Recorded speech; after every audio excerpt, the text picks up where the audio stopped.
সাইদ, অর্থমন্ত্রী তো বললেন এবারের বাজেটে সাধারণ মানুষের জীবনযাত্রা সহজ হবে, কিন্তু সেটা কিভাবে? বাজেটে কি এমন ইঙ্গিত রয়েছে?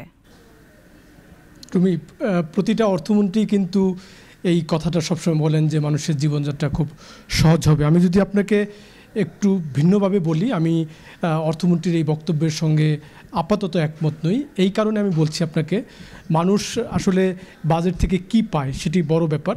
মানুষ যে উন্নয়ন বরাদ্দ সরকার করে সেখান থেকে অবকাঠামো হয়, যোগাযোগ ব্যবস্থার উন্নতি হয়, চিকিৎসা সেবা নিতে গিয়ে মানুষ সরকার যে চিকিৎসা খাতে যে বরাদ্দ দেয় সেখান থেকে সহযোগিতা পায়। কিন্তু এইগুলো নিয়ে কিন্তু মানুষের মধ্যে প্রতিক্রিয়া আছে। আপনি জানেন যে উন্নয়ন বরাদ্দ প্রচুর অর্থ আমাদের লোপাট হয়, তছরূপ হয়। আবার আপনি চিকিৎসা সেবা নিতে যাবেন, সেখানেও কিন্তু হয়রানি বন্ধ হচ্ছে না। এই জায়গাগুলোর প্রেক্ষাপটে আসলে মানুষ বড় যে জিনিসটি প্রত্যাশা করে যে মূল্যস্ফীতি, এই যে জিনিসপত্রের দাম, আসলে এটা মানুষকে কতটা স্বস্তি দিবে। এই স্বস্তি জায়গা যদি চিন্তা করেন, আমি যেটি বলছিলাম, গত 2.5 বছর কিন্তু আমাদের দেশে মূল্যস্ফীতি প্রায় 10% ছুঁই। বিশেষ করে খাদ্যপণ্যের মূল্যস্ফীতি আপনি যদি গত মাসেও বাংলাদেশ পরিসংখ্যান ব্যুরো যে আমাদের হিসেবটি দিয়েছে তাতে প্রায় 11%।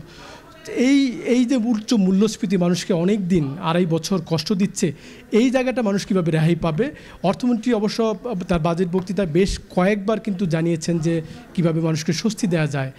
মূল্যস্ফীতির উদ্বেগের জায়গাটা তিনি বলেছেন এবং সহজ এবং গতানুগতিক প্রক্রিয়ার কথা তিনি বলেছেন।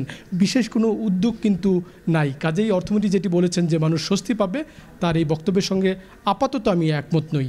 রুমি। সাইদ আরমান, আরেকটি প্রশ্ন, যে মূল্যস্ফীতি কমাতে কি কি উদ্যোগ নেওয়া হয়েছে বাজেটে? আচ্ছা, যেটি বলছিলাম যে মূল্যস্ফীতির প্রসঙ্গ যেটি টানছিলাম আমরা, আসলে অর্থমন্ত্রী বাজেট বক্তৃতায় যেটি বলেছেন যে মূল্যস্ফীতি রেহাই দিতে তিনি সামাজিক নিরাপত্তা কর্মসূচি প্রসারের কথা বলেছেন। কিন্তু আপনাকে এখানে একটি তথ্য জানাতে চাই, অর্থমন্ত্রী যে সামাজিক নিরাপত্তা কর্মসূচির কথা বলেছেন, তিনি এ খাতে বরাদ্দ কিছুটা বাড়িয়েছেন চলতি অর্থবছরের বাজেটের থেকে। কিন্তু মূল্যস্ফীতির প্রসঙ্গে যদি আপনি এটা বিবেচনা করেন, এখনও কিন্তু সামাজিক নিরাপত্তা কর্মসূচিতে কেউ 500 টাকা, কেউ 600 টাকা মাসে ভাতা পায়। আপনি চিন্তা করেন যে এই উচ্চ মূল্যস্ফীতির সময় এই ভাতাটা আসলে পর্যাপ্ত কিনা।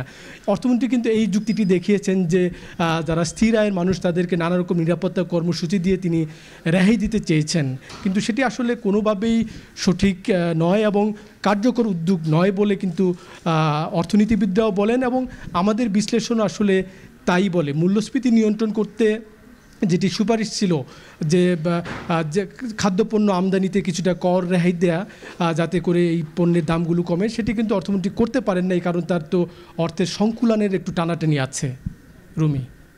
সাইদ আরমান, আপনাকে অসংখ্য ধন্যবাদ। ওয়ালটন ফ্রিজ কিনে অনেকের মতো আপনিও হয়ে যেতে পারেন মিলেনিয়াল। সেরা পণ্যের সেরা অফার।